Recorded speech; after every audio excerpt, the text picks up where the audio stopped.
Assalamualaikum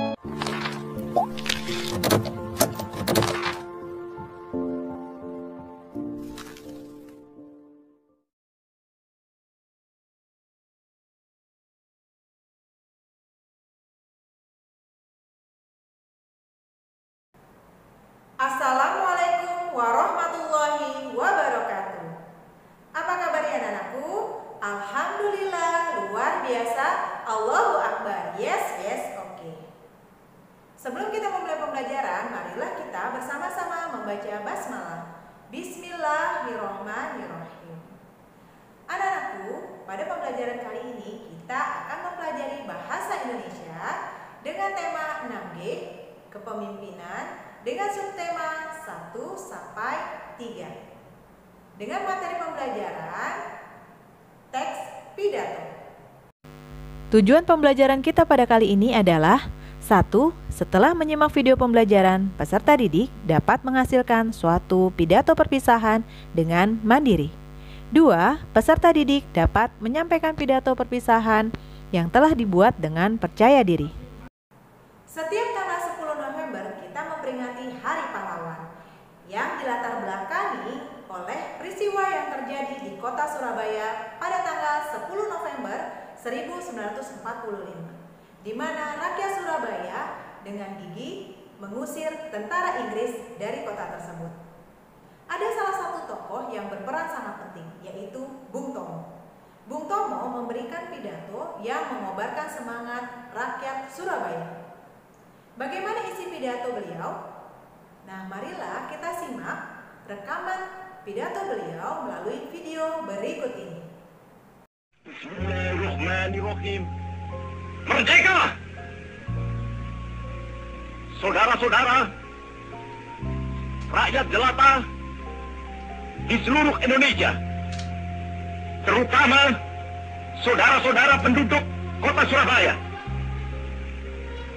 kita semuanya telah mengetahui bahwa hari ini tentara Inggris telah menyebarkan pamflet-pamflet yang memberikan suatu ancaman kepada kita semua.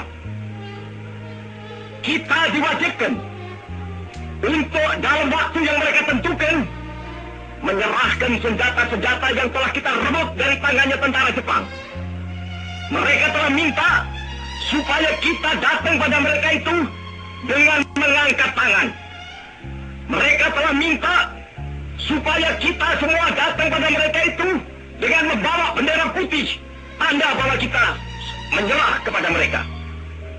Saudara-saudara, di dalam pertempuran-pertempuran yang lampau, kita sekalian telah menunjukkan bahwa rakyat Indonesia di Surabaya, pemuda-pemuda yang berasal dari Maluku, pemuda-pemuda yang berasal dari Sulawesi, pemuda-pemuda yang berasal dari Pulau Bali, pemuda-pemuda yang berasal dari Kalimantan, pemuda-pemuda dari seluruh Sumatera, pemuda Aceh, pemuda Tapanuli, dan seluruh pemuda Indonesia yang ada di Surabaya ini, di dalam pasukan-pasukan mereka masing-masing, dengan pasukan-pasukan rakyat yang dibentuk di kampung-kampung, telah menunjukkan satu pertahanan yang tidak bisa dijebol, telah menunjukkan satu kekuatan sehingga mereka itu terjepit di mana-mana. Hanya karena taktik yang licik daripada mereka itu, saudara-saudara, dengan mendatangkan presiden dan pemimpin-pemimpin lainnya ke Surabaya ini, maka kita tunduk untuk memberhentikan pertempuran. Tetapi pada masa itu mereka telah memperkuat diri, dan setelah kuat, sekarang inilah keadaannya. Saudara-saudara, kita semuanya, kita bangsa Indonesia yang ada di Surabaya ini, akan menerima tantangan tentara Inggris itu. Dan kalau pimpinan tentara Inggris yang ada di Surabaya ingin mendengarkan jawaban rakyat Indonesia, ingin mendengarkan jawaban seluruh pemuda Indonesia yang ada di Surabaya ini, dengarkanlah ini, tentara Inggris. Ini jawaban kita. Ini jawaban rakyat Surabaya. Ini jawaban pemuda Indonesia kepada kau sekalian. Hei, tentara Inggris, kau mengendaki bahwa kita ini akan membawa bendera putih untuk takluk kepadamu. Kau menyuruh kita mengangkat tangan datang kepadamu. Kau menyuruh kita membawa senjata-senjata yang telah kita rampas dari tentara Jepang untuk diserahkan kepadamu. Tuntutan itu, walaupun kita tahu bahwa kau sekalian akan mengancam kita untuk menggempur kita dengan seluruh kekuatan yang ada. Tetapi inilah jawaban kita. Selama banteng-banteng Indonesia masih mempunyai darah merah yang dapat membuat setarik kain putih, merah dan putih, maka selama itu tidak akan kita mau menyerah kepada siapapun juga. Saudara-saudara rakyat Surabaya, siaplah, keadaan genting. Tetapi saya peringatkan sekali lagi, jangan mulai menembak. Baru kalau kita ditembak, maka kita akan ganti menyerang mereka itu. Kita tunjukkan bahwa kita ini adalah benar-benar orang yang ingin merdeka.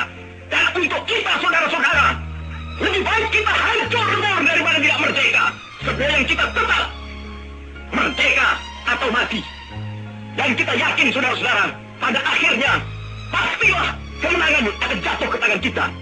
Sebab Allah selalu berada di pihak yang benar.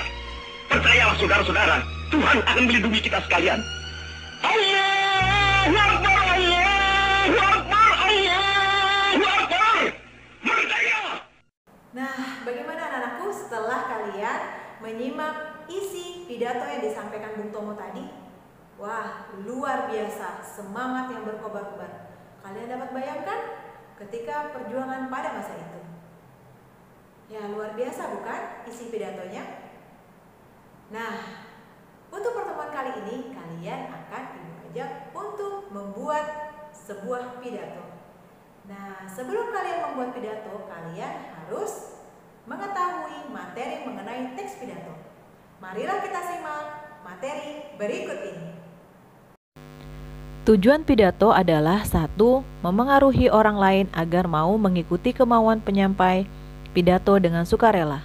2. Memberi suatu pemahaman atau informasi pada orang lain. 3. Membuat orang lain senang dengan pidato yang menghibur sehingga orang lain senang dan puas dengan ucapan yang kita sampaikan.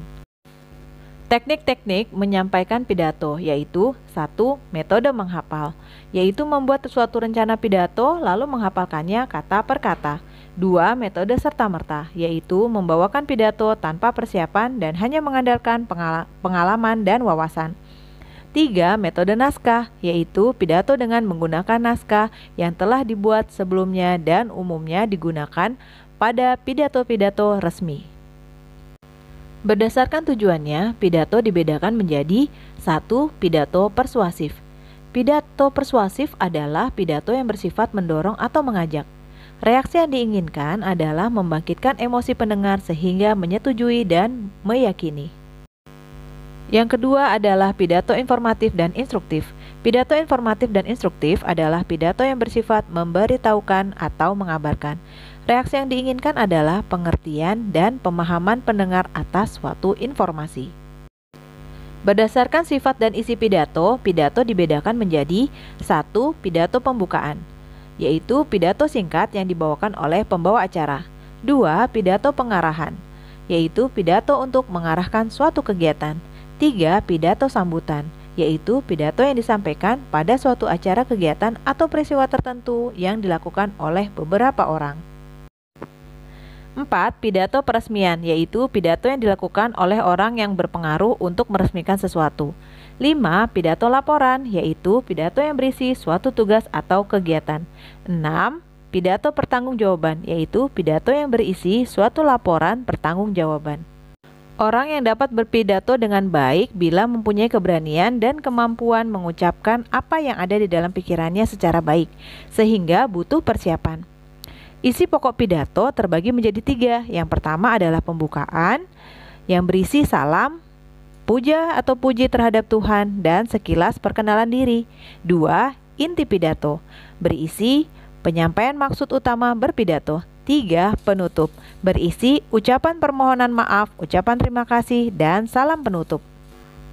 Berikut adalah contoh pidato dengan bagian-bagiannya. Yang tadi terbagi menjadi 3, yaitu pembuka, inti, dan penutup. Langkah-langkah menyusun pidato. 1. Menentukan tema atau masalah yang akan disampaikan. 2. Mencari bahan pidato. 3. Membuat kerangka berdasarkan bagian-bagian isi pokok pidato. 4. Mengembangkan kerangka tersebut menjadi sebuah pidato. Pidato yang baik memiliki ciri-ciri: 1. Memiliki tujuannya jelas. 2. Isinya mengandung kebenaran. 3. Cara penyampaiannya sesuai dengan para pendengar. 4. Menciptakan suasana efektif dengan pendengar. 5. Penyampaiannya jelas dan juga menarik. 6. Menggunakan intonasi, artikulasi, dan volume yang jelas. Artikulasi adalah cara melafalkan bunyi bahasa. Intonasi adalah naik turunnya lagu kalimat. Volume adalah kuat lemahnya mengucapkan kata-kata atau kalimat.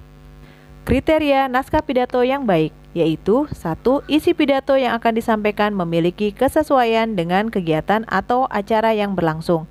2. Isinya bersifat menggugah serta dapat bermanfaat bagi para pendengar pidato tersebut. 3. Isi pidatonya tidak menimbulkan pertentangan. 4. Isinya benar, objektif, dan jelas. 5. Bahasa yang dipakai dapat dengan mudah dipahami pendengar. 6. Bahasa yang disampaikan dengan santun, bersahabat, dan rendah hati. Nah, bagaimana anak-anakku setelah kalian menyimak materi mengenai teks pidato tadi? Ternyata membuat pidato itu tidaklah mudah. Karena ada beberapa kriteria yang harus kita pahami. Nah, untuk memperdalam materi pada pertemuan kali ini, Ibu akan menugaskan kalian untuk membuat pidato perpisahan. Masing-masing membuat satu pidato. Ingat, minimal setengah halaman ya, dan maksimal 1 halaman. Dan jangan lupa berisi pembukaan, isi, dan penutup. Dan gunakan bahasa yang baik, bahasa yang baku, dan kalimat yang efektif.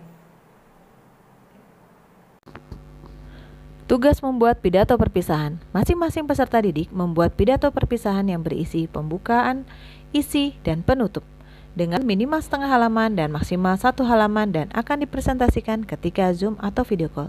Nah, ini adalah contoh dari pidato perpisahan siswa kelas 6.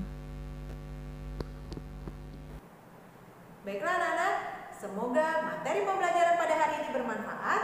Kalian dapat mengerjakan tugas dengan sebaik-baiknya. Dan nanti kalian akan mempresentasikan pidato tersebut ketika kita Zoom meeting. Jadi kalian menyampaikannya di depan teman-teman kalian. Dipersiapkan dengan baik ya. Nah, demikianlah pembelajaran kita pada kali ini. Semoga bermanfaat. Marilah kita tutup pembelajaran ini dengan bersama-sama membaca hamdalah. Alhamdulillahirabbil alamin. Wassalamualaikum warahmatullahi wabarakatuh.